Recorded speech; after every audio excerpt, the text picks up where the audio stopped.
नमस्कार. आकाशनुच्च मराठी बातमीपत्रात मी निषाद लांजेवार आपणा सर्वांचे स्वागत करत आहे. 7/12 असो की उत्पन्नाच्या दाखल्यासाठी शेतकऱ्यांना करावी लागतोय 15 किलोमीटरची पायपीट.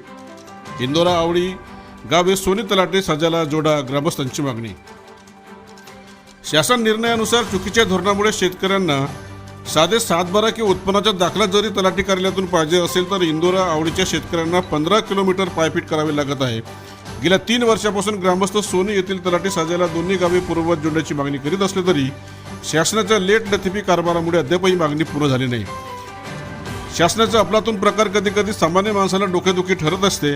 आता हेच बघा ना, सोनी इंदोरा गट ग्रामपंचायत असून इंदोरा व आवडी ही दोन्ही गावे सोनी तलाठी साजाला जोडली गेली होती. मात्र 5 वर्षापूर्वी राज्य शासनाने साजे पुनर्रचना केल्याने आवडी गाव खैरी पट साजाला तर इंदोरा गाव कनाडगाव या साजाला जोडण्यात आले. मात्र कनाडगाव येथे तलाठी नसून पिंपळगाव कोगडी येथे जावे लागते. सध्या दोन्ही तलाठी साजाचे अंतर सोनीवरून 15 किलोमीटर आहे. म्हणजेच शेतकरी असो की विद्यार्थी यांना कोणत्याही कागदपत्रासाठी 15 किलोमीटर अंतर पायपीट करावे लागत असल्याने खूपच त्रास होत आहे. सोनी ग्रामपंचायतीने ठराव घेऊन आणि शेकडो नागरिकांच्या सह्यांनीशी शासन प्रशासनाकडे लेखी निवेदन दिले. रास्ता रोको आंदोलनही करण्यात आले. मात्र अद्यापही शेतकऱ्यांच्या अत्यंत गंभीर मागणीकडे दुर्लक्ष करण्यात आले आहे. केवळ आश्वासने दिले जाते, मात्र मागणी पूर्ण होत नसल्याने आता शेतकरी सह पदाधिकारी संतप्त झाले आहेत. इंदोरा व आवडी ही दोन्ही गावे सोनी तलाठी साजाला त्वरित जोडून शेतकऱ्यांची समस्या सोडवावी अशी मागणी सोनी येथील सरपंच सह कुंता सहारे, ग्रामपंचायत सदस्य तुषार एंचिलवार यांनी केली आहे. मित्रांनो नमस्कार.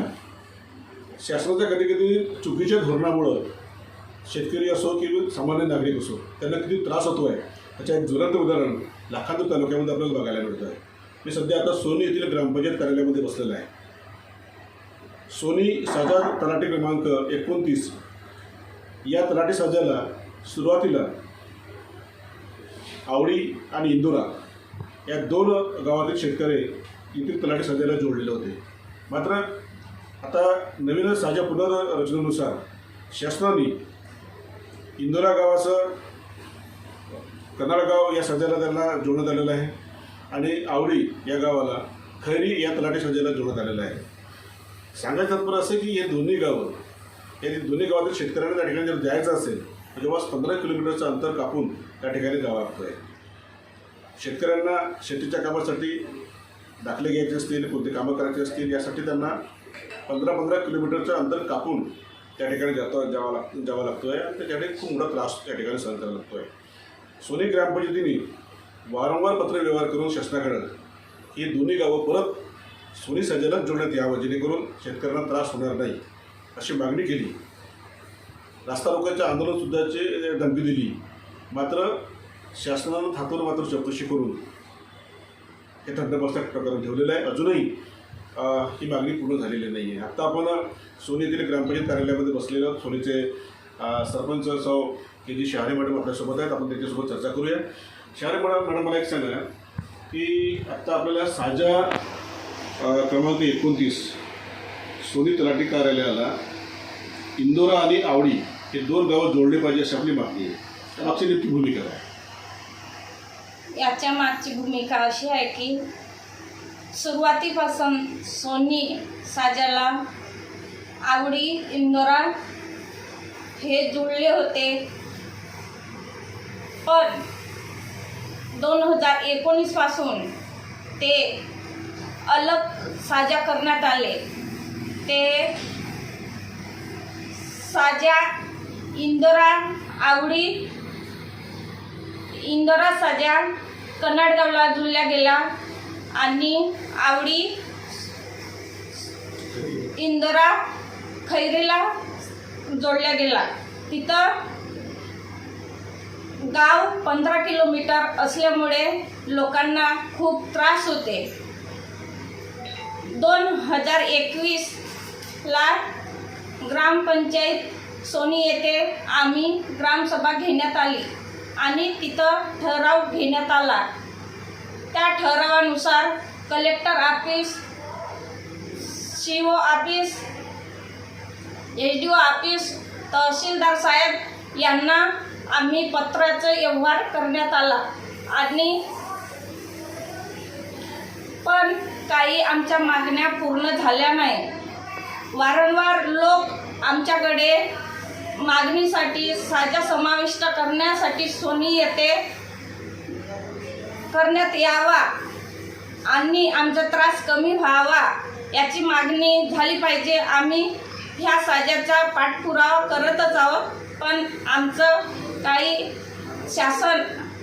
शासनाचं दुर्लक्ष केलं आहे आणि शासनानं आमची मागणी काही पूर्ण केली नाही आहे. पण मी शासनांना विनंती करते की शासनाने लक्ष द्यावे आमच्या मागणीकडे. सुरुवातीपासूनच सोनी साजाला इंदोरा आणि आवडी साजा समाविष्ट होता, परंतु शासनाच्या साजा पुनर्रचना योजनेत या सोनी साजातून इंदोरा व आवडी साजा हा अलग अलग करण्यात आला. इंदोरा साजाला कनाडगाव साजा देण्यात आला व आवडी साजाला खैरीपट्ट हा साजा देण्यात आला. परंतु सोनीपासून कनाडगावला तलाठी नसतो, त्यामुळे पिंपळगाव कोहडी इथे शेतकऱ्यांना त्यांच्या शासकीय कामासाठी जावं लागते आणि पिंपळगाव कोहडी गाव सोनीवरून 15 किलोमीटर आहे. त्याचप्रमाणे खैरीपट हे सुद्धा सोनीपासून 15 किलोमीटर आहे. त्यामुळे या गावातील बऱ्याचशा शेतकऱ्यांची शेती इंदोऱ्यात आहे, आवडीत आहे व इंदोऱ्यातील लोकांची सोनीमध्ये आहे, आवडीच्या लोकांची सोनीमध्ये आहे. त्यामुळे सर्व शेतकऱ्यांना, या तिन्ही गावाच्या शेतकऱ्यांना खूपच त्रास सहन करावा लागत आहे. त्या शेतकऱ्यांनी एक मागणी केली व ग्रामपंचायत कमिटीतर्फे एक ठराव घेण्यात आला की हे तिन्ही साजे जसे आधी सोनी साजात समाविष्ट होते ते पुन्हा या साजात समाविष्ट करण्यात यावे. याकरिता आम्ही एक ग्रामसभेचा ठराव घेतला, मासिक सभेचा ठराव घेतला आणि ह्या सर्व पाठपुरावा तहसीलदार साहेबांकडे, माननीय SDO साहेबांकडे, त्याचप्रमाणे जिल्हाधिकारी साहेबांकडे केला. त्यानंतर आपल्या गावात या क्षेत्राचे खासदार माननीय सुनील भाऊ मेंढे, माननीय त्यानंतर आमदार नानाभाऊ पटोले हे सुद्धा इथे पूरग्रस्तांची पाहणी करण्याकरिता आले. तेव्हासुद्धा आम्ही त्यांना हे पत्र दिलं व या मागणीची पाठपुरावा करण्याकरिता सांगितलं, परंतु या मागणीकडे कुणीही लक्ष दिलं नाही. त्यानंतर आम्ही रास्ता रोको आंदोलनाचा इशारा दिला. त्यामध्ये सुद्धा आम्हाला थातुरमातर उत्तर देऊन आमचा मनधरणी करण्याचा प्रयत्न केला, परंतु आज त्याला 1 वर्ष पूर्ण झाला तरीही आमच्या मागणीकडे कुणीही लक्ष दिलं नाही आणि ही मागणी अत्यंत गरजेची आहे. त्यामुळे शासनाने याकडे लक्ष देऊन आमची मागणी पूर्ण करावी ही शासनास खूप आग्रहाची विनंती आहे. याबाबत लाखांदूरचे तहसीलदार वैभव पवार यांना विचारले असता शासनाकडे प्रस्ताव पाठविण्यात आल्याची त्यांनी माहिती दिली आहे. ग्रामपंचायतने आपल्याला मागणी केलेली आहे, शासनाकडे पण मागणी केलेली आहे. ती कारवाई कुठपर्यंत आली आणि काय पुढची भूमिका असेल? नाही, याच्यामध्ये म्हणजे गावातल्या लोकांनी जे आपल्याला पत्र दिलं होतं त्याच्या अनुषंगाने आपण प्रस्ताव तयार केलेला होता आणि त्या प्रस्तावाच्या अनुषंगाने आपण तो कलेक्टर ऑफिसला सादर केलेला होता. आता कलेक्टर ऑफिसच्या यांच्यानुसार त्यांनी तो प्रस्ताव राज्य सरकारला सादर केलेला आहे. त्याच्याबाबत कारवाई चालू आहे. जसं मी तुम्हाला बोलतो की परवाच्या दिवशी मी मॅडमला भेटलो, मॅडमनेही त्याबाबत पॉझिटिव्ह दर्शवलं आहे आणि प्रकरण सद्यस्थिती कुठे आहे त्याबद्दल ती माहिती